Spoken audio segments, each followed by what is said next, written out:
Welcome back, savages, to another video. In this video I'm going to show you how to negotiate a good deal on an annual car service. So here in the UK you're expected to service your vehicle every 12 months or 12,000 miles, whichever one comes first. So the general rule of thumb when it comes to car servicing is you get the first year of the service, which is generally a bit cheaper, and then the second year service is always more expensive. It's a bit more extensive and there's more work that needs to be done. So always when you're factoring in the price of a car service, the even number or the even year, so the 2, 4, 6, 8, etc. service is always going to be more expensive. So in this video, we're going to be concentrating on the second year service. So tip number one, if you're buying a car or a new car, don't take out a service plan. This is something I've spoken to many car dealerships over the years about. Now, generally, they think that consumers presume that if you buy a 3-year or a 5-year service plan, it's going to be cheaper overall. Well, it actually isn't, because normally what they do is they put a lot of extra costs in there, and I was always encouraged to not buy a service plan, but to just go and negotiate a deal every year, and that's what I've done. So step number 2, never ring your preferred dealership branch first. Basically, that will be the last thing we do. We want to try and get some good prices elsewhere and then come back to the preferred dealership.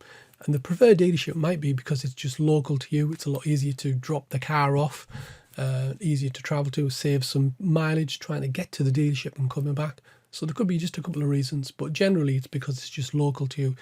Number 3, Google all the nearby dealerships that offer servicing of your vehicle. Don't go for any third-party backstreet garages, because they might be using parts that are not legit or up to standard.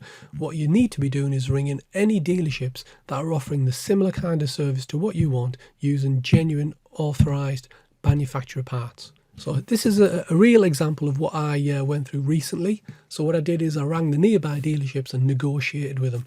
And things you can negotiate is something like a 10% discount, which is what most of them tend to do, but you have to ask for it. They won't volunteer that to you automatically.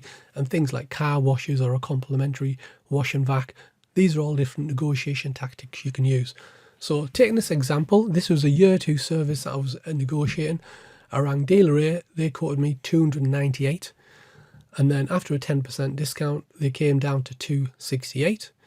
Dealer 2, 280 to start with. Again, they came down to 260. And then the preferred dealer that I wanted, this was a branch that was a bit further away. They quoted me 253, but then came down to £230. And again, another preferred dealer, but a different branch again, that was 282, and then they came down to 242. So basically, my bottom line, the lowest price I could get for the best service was this branch here, which was 230. So you then take that price, and then now you've got all the information you need to ring your preferred dealership and the branch and ask them to price match. So that's exactly what I did. I went with them, and initially they offered me 286, which is what their standard price is. They were offering 10%. Again, that wouldn't have been anywhere as close to the mark that I wanted, so I asked them to speak to a manager and come back to me with the same price. And eventually, after some to and froing, they agreed to do it for 230. So they might come up with reasons such as the labour rate is different from our branch to another branch. Well, that shouldn't be the case, because if it's the same dealership, they should all really be using the same kind of base. So anyway, I hope this video gives you some nice useful tips for negotiating your next annual car service. But if you have any other tips that you can share with our viewers, please leave them in the comments section below. Otherwise, thanks for watching, and I'll see you savages on the next one.